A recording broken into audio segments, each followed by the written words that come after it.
So this book is also, I've heard, been doing really well. So that's how Aditi's writing journey began. And she's almost finished writing. Well, she's finished writing her next novel, which I've sent to publishers.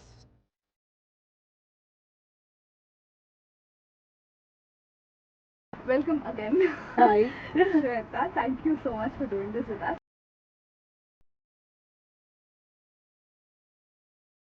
How has raising an autistic child uh, impacted your dynamics at home, your relationships at home, having a neurotypical child as well? How is their bond? How what kind of steps did you have to take when you have a neurotypical and an autistic child at home? So it's been like a long journey of 19 years. And one of the things that I think me and my husband, we consciously chose early on when Aditi was diagnosed was to stay back in India. Because, while there are better therapy options and everything in the US, what you get in India and what you don't get in the US is support from your family, right? It's very important, let me tell you why, right?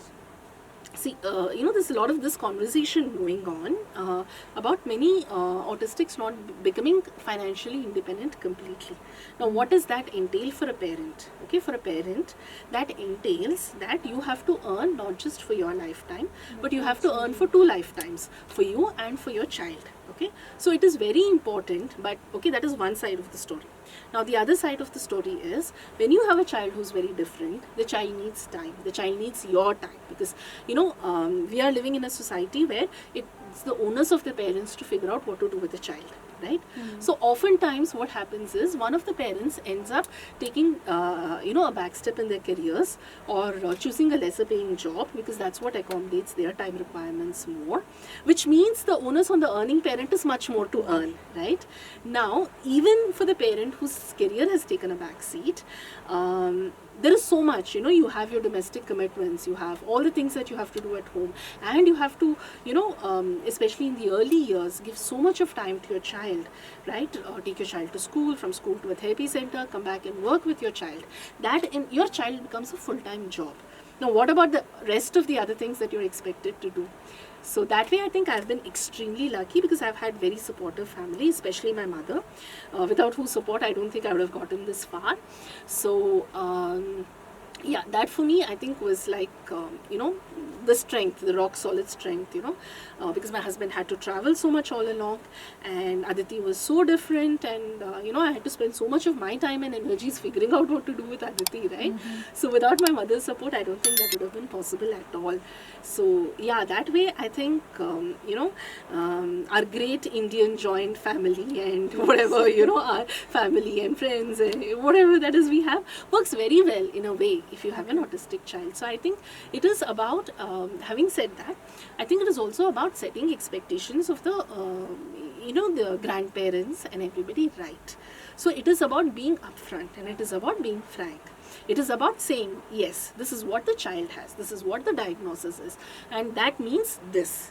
And this is what I'm going to be doing, and this is what I need support with. So, it's also about being able to have that open conversation and set expectations, right? Because when we are talking about, a larger community for the child, when we are talking about the child being not just with parents, but with grandparents, and also, it's also about getting everybody else's expectations right, because they also come from a space of expectations, where they feel that, my grandchild should be doing this, my grandchild should be doing this. Yeah. Now, obviously, that's not happening. So, you have to set those expectations right. Having said that, I think, yes, I mean, for me, the biggest strength has been my mother. To take it to a little, I won't call it darker, but take it to a more serious aspect, what are your biggest fears? I think my biggest fears are the same as most parents of autistic teens and young adults. What after us, right?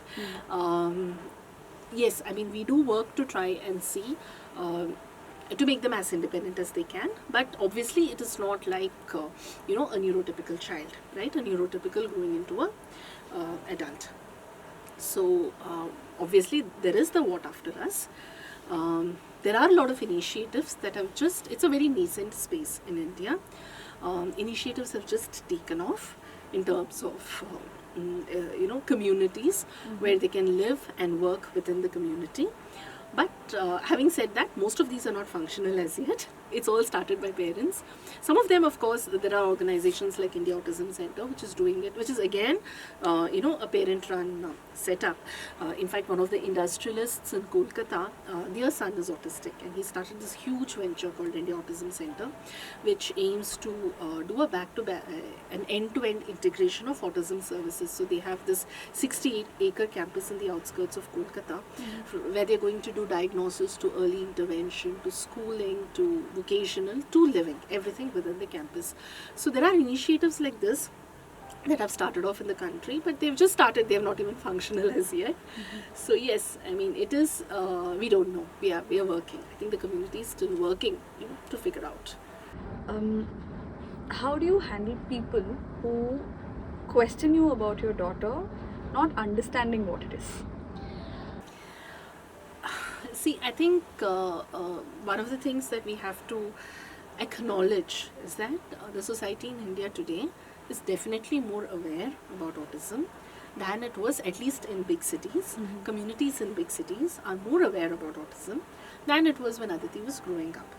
So when Aditi was young and, we just moved into this apartment where we were living. A lot of kids were of her age. Okay. And she was very different in the way she was, not in the way she looked, right? Which is where all the problems stem from. When you see a child on a wheelchair, the child is different, right? You're not going to go and ask the mother questions. You're not going to go and tell the mother, your child is doing this because you're in disciplining her enough, right?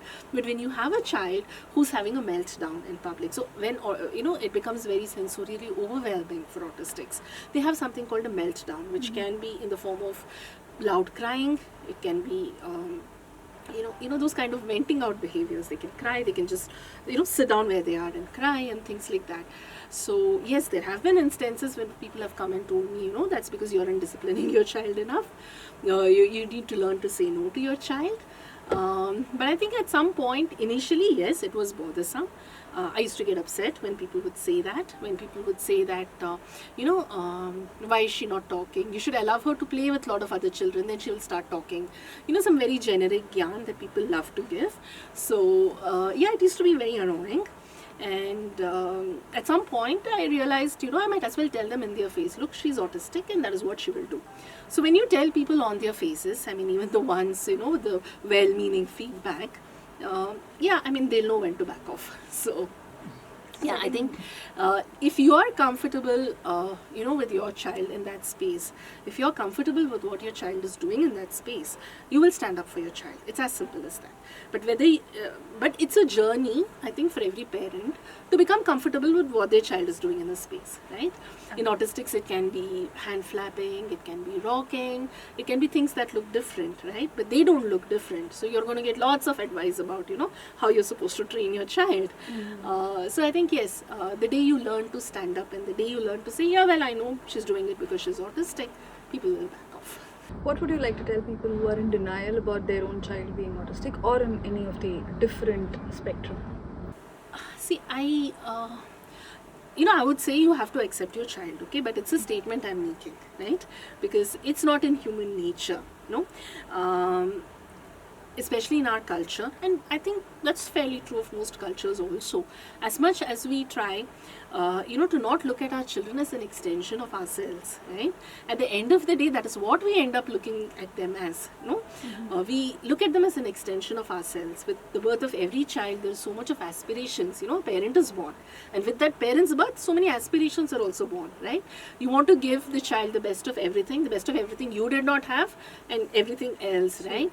And from there to find out that your child is going to be different for the rest of their lives, it's not going to be easy, right? But I think, yes, at some point the acceptance needs to happen, because if you have to do what is right for your child, if you're in denial, you're going to push your child into, spaces, into circumstances that are not right for them. Okay, and with autism, you have to understand that it's a communication disorder. So you are taking a child who may not have the ability to tell you that I am uncomfortable here, I can't do this is distressing me, right? You're taking such a child and putting that child into environments which distresses the child. right? So you will end up doing double disservice to that child if you're in denial. So, that's not going to change as much as you wish your child was not autistic. That fact is not going to change. So, as a parent, you might as well do what is right for your child. But if you have to do what's right for your child, you have to accept your child for what she is. So, yeah. It's a beautiful way of putting it out. Okay, so having an 19-year-old yes. daughter, Yes. how did you prep her up for adolescence, teen, post-teen? Within the autism community, there is something called as social stories that we use, okay, which are basically content that we want to deliver in the form of simple stories. Now, many autistics are visual learners. Some autistics, like my daughter, are not visual learners. They can read at an age-appropriate level. So, these are stories that introduce the concept of adolescence to them in the form of a story. So even for a child, who may not be reading or you believe is not comprehending at the level of 11 or a 12-year-old, these are simple picture books with one sentence written below, right? To explain the concept of adolescence, how much you need to know. Know only as much as you need to know basis, right? You are growing up. Your body is changing. Okay, these are some of the changes you may see. Pictures, sentences. So when you see this change, that means you're starting on your periods. If you're starting on your periods, this is the image of a sanitary napkin. This is the image of your panties. Stick it, wear it. These are safe adults. These are adults you can go and tell it to. When you're in school, these are adults you can tell it to. When you're at home, these are adults you can tell it to. Right? There are a lot of concepts, that we teach with social stories. We teach the concept of, we teach, when they are younger, we teach them the concept of stranger danger. We teach them the concept of safe adults, the concept of body safety, the concept of, as they are growing up. And these days, honestly, a lot of neurodivergent teens, parents of neurodivergent teens and young adults are open to the concept of, them developing friendships, them going out with other neurodivergents and things like that. So when we talk of that, I think we also need to educate our neurodivergents, right? About what is the concept of safe behavior, what is safe touch, right? And what do you do when you feel that somebody has, what is consent, more importantly, right? And, what do you do when you believe that somebody has touched you inappropriately without your consent? Who is it that you need to go and report to? So a lot of these things can be taught to adolescents in the form of stories, social stories, simple pictorial stories with sentences that they can understand. And again, it's a question of practice. You do it one day, you're not going to get it, right? You have to be consistent in doing whatever you're doing. So that is, I think, a good way. So that oftentimes we do use with Aditi, of course, her comprehension and reading is at an age-appropriate level. So I used a lot of generic videos that are there on the internet to educate her. But anywhere a child is on the spectrum, we can do it. There are social stories. So these social story resources are available online. And then there are therapists also for children with slightly more intensive needs. There are therapists who will work with children to help them understand these things as well. So those are, I think, ways that you can do that.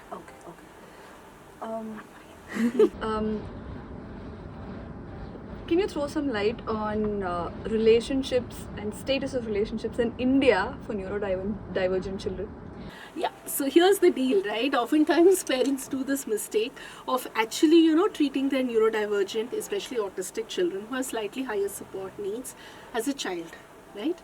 All their lives. So they will be 15, they'll be 16, they'll be 17, they'll still treat them like young children, but they are not, right? Like us, they also grew up. So obviously, there is a need, many of them do have a need to explore different relationships outside of their primary relationships at home. They want to explore friendship, they want to explore companionship, they want to explore dating. It's a very nascent space in India. I think parents now are at least open to the fact that, they also think that way. So one of the initiatives, I think relationship is secondary, right? The first thing I think is to be able to bond with other neurodivergents, form friendships with other neurodivergents. So my daughter Aditi actually runs a WhatsApp group called Silent Expressions. Now this WhatsApp group is open for non-speaking autistics and other autistics from across the world. The membership is open. It's not open for parents. It's who are over 16 years of age. So they can basically take membership, and then they can chat, and basically we are all in WhatsApp group. We share information, we chat, and we form friendships, right? So yes, so they do have ways of being able to form relationships that are outside of primary relationships. Some of them are open to the concept of dating. Some of them are some parents of neurodivergence are also open to the concept of getting marriages, because in our society marriage is such a big deal, right? So so there is this initiative called inclusive matrimony, and they work in the space of marriages for it's kind of like a matrimonial agency for people with disabilities. So I think they've successfully had they're a new venture, 6 or 7 marriages so far that have been doing well. To wrap this up, can you walk us through the journey of the autistic child at different stages and highlight the supports that parents can reach out to at various stages? Okay, so now there are basically 2 aspects to this, right? Over the years, the society's understanding of autism, not just in India, but even outside of India, has changed. So typically when my daughter was diagnosed in 2007-2008, children would be sent for a diagnosis only when we saw some glaring difference in their development. Typically it was speech delay in autistics. So when that happens, typically around the age of, I would say, 18 months to 2 years, and you're sent for an assessment. You basically need to go see a psychiatrist or a pediatric neurologist who will first run certain medical diagnosis tests, like tests for hearing, tests for they run an EEG to basically rule out the possibility of seizures and things like that. So once all of these tests come out as negative, as in the hearing is normal, the EEG is normal, and things like that, that is when the pediatric neurologist, so basically you're saying there is no medical reason for this child not talking, then they send the child for a assessment for autism. So in India you have 2 options. They either run a diagnostic thing called ISA, Indian Severity of Autism Assessment Scale, or they run the CARS, Childhood Autism Rating Scale. Now these are clinical diagnosis. So basically they're sent to a clinical psychologist who has this metrics. They have some metrics and they have some questions. They rate the child's development, the child's sensory patterns, the way the child reacts in a certain environment, and things like that. And then they come up with the diagnosis. So the diagnosis can either be mild autism, it can be moderate autism, or it can be severe. Now this diagnosis, because it's done at a very early age, can also be differential. Some of them, at that age may show signs of moderate autism, they pick up speech afterwards. So things like that. But the bottom line is, that's how a diagnosis is done in early childhood. Now once that diagnosis is done, the child has to undergo early intervention, which is basically therapies to help the child work over some of their difficulties. Now what are some of these therapies?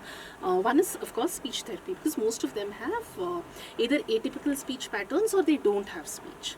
So basically they're sent to speech therapists. Now this speech therapy for autistics is very different from a speech therapy they would do say to a child with Down syndrome or a child with intellectual disability or a slow learner. A lot of the speech therapy for autism is around communication, because it's a communication disorder.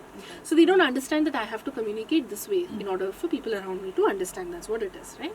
So they are taught to communicate. Now, this speech therapy can also include, depending on the profile of the child, introduction of something called AAC, alternative and augmentative communication. So if a child finds it extremely difficult to verbalize, then they can either, for a very small child, do it using pictures, or slightly older children, they can introduce devices, AAC devices, apps like Avas, where the child basically, either points to pictures. Very young child, they have a picture mode. And for older children with literacy skills in place, they can type what they want to communicate. So part of it would involve, obviously, introduction of AEC, depending on the profile of the child. And then they have something called the occupational therapy, which works around the sensory differences of the child, right? That's not to say that it takes away the sensory differences that autistics have, but I think it is about taking a call to what extent it is impacting the living skills of an autistic. So a lot of children have very specific food preferences. They would eat only crunchy food, breakfast crunchy food, lunch crunchy food, dinner crunchy food. So they don't get a balanced diet, right? So then, those are the kind of situations where you have to work. These therapies are just some exercises to desensitize some of their senses, so that they can, start doing things a little a little more normally, so to say, right? The child should be able to wear woolen clothes in winter. If the child is having a lot of difficulties, then you have to work on it. You can't expect the child not to wear woolen clothes and fall sick, right? So those are basic living skills. So that is what the occupational therapy focuses on. This is primarily what it is. Depending on the child and depending on their learning profile, the education program can include special education, which basically is some amount of one-on-one learning for the child, because the child's senses are so very different. In a classroom, where a teacher is giving instruction for 25-30 people, this child may not be able to pay attention. So, some amount of remediating the fact that they are not paying attention, some amount of one-on-one learning within the schools that they are sent to. So this typically is the path for children who have an early diagnosis. Now, apart from this, over the years, our understanding of autism, right, as a sensory difference and not as a disability per se, has increased. So what we are saying is, there are so many children out there, right, who are verbal, who can read, who can write, who've met all their developmental milestones on time, but who are still autistic. Why are you saying that they are autistic? There could be slight differences in the way they are relating to their peers, right?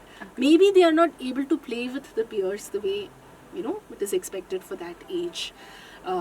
Maybe they find certain sensory experiences very overwhelming, right? Mild, slight differences. Now, these children can get diagnosed at a lot of them still getting diagnosed. Some of them, usually they end up seeing a few instances or red flags. Like I was talking to a parent, whose son is so brilliant. He's 13. He's developed some apps on MIT platform. He's written a book, and he's a history aficionado. He's totally into Stephen King and all of that. And all of that stuff, like Stephen Hawking and all of that stuff. But he, when he was 10 years old, right? The mother always felt, something about him is different. She couldn't pinpoint what it was. When he was 10 years old and they were in Jammu, so the school had one gate for entry and one gate for exit, right? Now this kid had the habit of wandering off. He would be literally lost in his own world. So on one of the days, and they had just recently moved to Jammu, this kid has taken the wrong exit. And gone out to the wrong place, right? The parent panicked. Luckily, they found him, because that exit apparently takes them to a different route. And he was completely unperturbed. It didn't make any difference to him. For a 10-year-old, you would assume these things, would be understood, right? He was completely unperturbed. So when she brought him back to Bombay, he got diagnosed with mild autism. So it is very fine differences like this. Now, these children can exist in the system, and unless they see glaring differences, they don't go for a diagnosis. Some of them end up in diagnosis, and what they really need are a few accommodations. Like for this child, they've given him a buddy in school to ensure that he reaches the same gate. So those accommodations are not, like I told you, right? If a child is getting overwhelmed in PE, let the child take a break. Why should the child do PE for the entire time? That's all. These accommodations are not rocket science. So little accommodations like that. So this is one aspect of it. Now there's something called adult diagnosis of autism. So there are a lot of people, when especially many parents, right, when their children get diagnosed with autism, and they are able to identify with what some of their children are doing. A lot. They've spent their childhood, their adolescence and adulthood being misunderstood, right? Being labeled as the lazy one, being labeled as the difficult one, being labeled as the confrontational one. Now when they go back and run an adult diagnosis for autism, their reports come back as being autistic. So it's just like, saying that autism has always existed. Over the years, over billions of years, it has always existed. It's just a different way of being. And we may have missed it in a lot of people, when they meet their developmental milestones on time. We don't miss it when children don't, speak. But we miss it, even to this day, we miss it in children who speak. So, yeah, there is that aspect also. But typically, if you are, a young parent and some of the red flags that you are seeing, your child is finding it very difficult to make eye contact, your child's language is very unusual, or your child, has a speech delay, and your child is overreacting to small things like wearing a jacket when she needs to, or certain shoes, certain textures, she's so upset that she doesn't want to put her leg on the floor. Those kind of things, right, typically would be red flags for autism, and those get identified, and there is a whole process of early intervention where you work around some of their difficulties. Okay. Is there a community or an initiative that is there for people to reach out to, for those who have children who are autistic or who fall under the spectrum as well, themselves as also? So in India, we do have parent communities. There are parent WhatsApp groups of autistic, parents of autistic people. There is an organization called Nayi Disha. This is based out of Hyderabad. So when you go on to Nayi Disha's site, they have, an extensive list of doctors and therapists in most big cities in India. So from there, you can get access to, information on where you need to go for a diagnosis. And Nayi Disha has parent support groups in most cities in India, including Bangalore. So you can get onto their WhatsApp group. They also have parent support 24-hour helplines. So in case of parents who are very confused, who are distressed, who don't know what to do, who've just been diagnosed, you can call the 24-hour helpline and speak to a parent who will be able to guide you through, some of it. And apart from this, there are organizations like All Inclusive Foundation, who again run, parent awareness and training programs. So parents get a sense, young parents, of what to do if their child has been diagnosed with autism. So there are communities, and apart from this, there are communities of autistics themselves. So these are typically autistics who are more than 16, 17 years of age, and they are a part of these. So if your teen or young adult is autistic, they can get onto these WhatsApp groups, and they also run a service called Ask Autistic. So there's a group called Ask Autistics.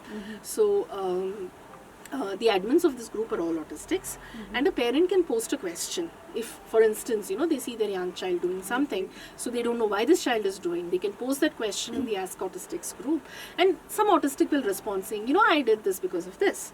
So there are answers. I mean, it's a lot different than what it was, 15 years ago. So yeah, there are quite a lot of resources that people can access, and I think in terms of therapies and services, we have quite a lot of facilities in Bangalore. Honestly, it always was. Even when Aditi was young, there are quite a few centers that offer therapy services. Many of them are neuroaffirming therapy centers.